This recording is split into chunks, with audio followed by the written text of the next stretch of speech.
there is an evolution in what the marketplace expects from a professional services firm like Sertis, who I believe, as everyone is aware, we are a member firm of Andersen Consulting in Thailand and Indonesia.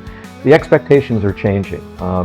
Companies and clients, they no longer simply want either to be have a straight strategy paper that they pay a lot of money for to be told what to do.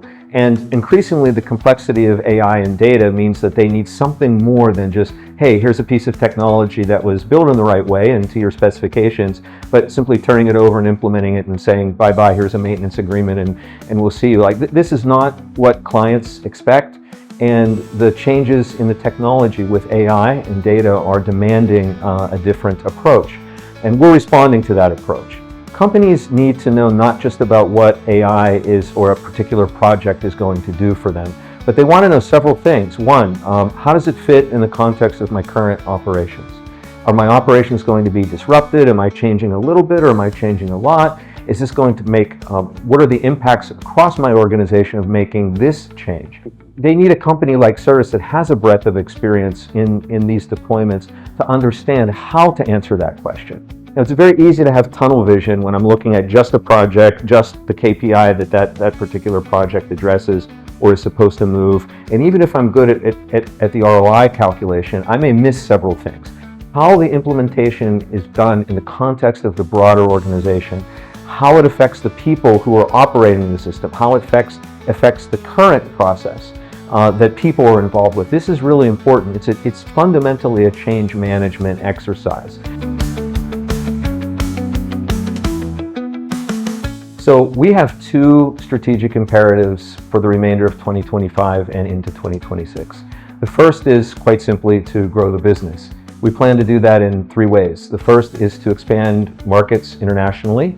The second is to lean into partnerships. We can't do everything ourselves. The things that we do, we're quite good at, but sticking to our knitting and doubling down on those capabilities and extending them to work with partners who do some things better than we do that are necessary parts of the transaction is something that we've already started and we're going to double down on. And lastly, looking at our extensive range of intellectual property that we've built over the last several years, productizing that, and really AI products, which in the AI space, unlike the traditional software SaaS space, where if you build a product, it's sort of self-contained, fully ready to go, you implement, and then you know what it does. In the AI space, if you're 70 or 80% baked, you're doing pretty well. There's, of course, the data layer, customization, things that we're required to implement in an enterprise production environment. But we've got a lot of the groundwork of that, and we'll work on productization. So those are the three pillars to grow the business. And then our second priority as a commercial team is really to grow our capabilities as a team. So we want to get better at the things that we do well. We want our BD team to get better at selling and grow their capabilities in that area, growing as professionals. We want our marketing team to do the same thing. You know, we're quite good at product marketing, partner marketing, social media marketing. I think many of you have seen a lot of our social media and product posts, and the engagement of those posts is quite good. But we want to get even better at that. So building our skill sets there, and on our partnership team, how can we get better at identifying partners, negotiating with those partners, adding value back to those partners so that they want to work with us. These would be the two strategic priorities for us in 2025 and then leading ahead into 2026.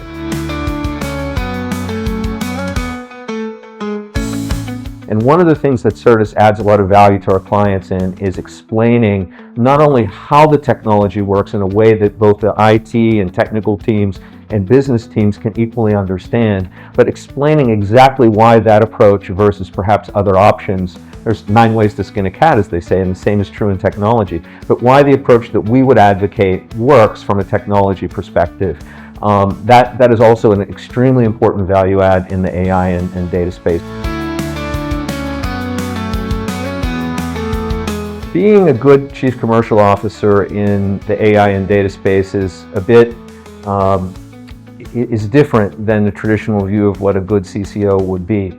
I think it's really imperative, and something that I take as part of what I think about every day and what I try to execute. You can ask my team if I'm successful at it or not, or how I can get better at it. But I think developing human resources and bringing out the best in people is a big piece of the commercial transaction going forward. It's not enough to say, hey, we had a target, we set it smart, we beat it, or we didn't beat it, and here's why, and we'll do better next time. The sort of plan the work and work the plan elements of being a CCO are omnipresent. But I think the human side of that, especially in the AI space, which if you let AI become dehumanizing, it can become that very quickly. We don't aspire to do that for ourselves or for our customers. And so I think making sure that we maintain our ability to grow as professionals, maintain client centricity, being very, very customer focused in all that we do, how we think, how we approach our partners. We think that this is really important as a company to define our success, which means it's important for me as a CCO to be able to live up to that, to help build on it, to help encourage the team to think that way every day. We'll just get better and better at serving our customers and being human in the way that we do it.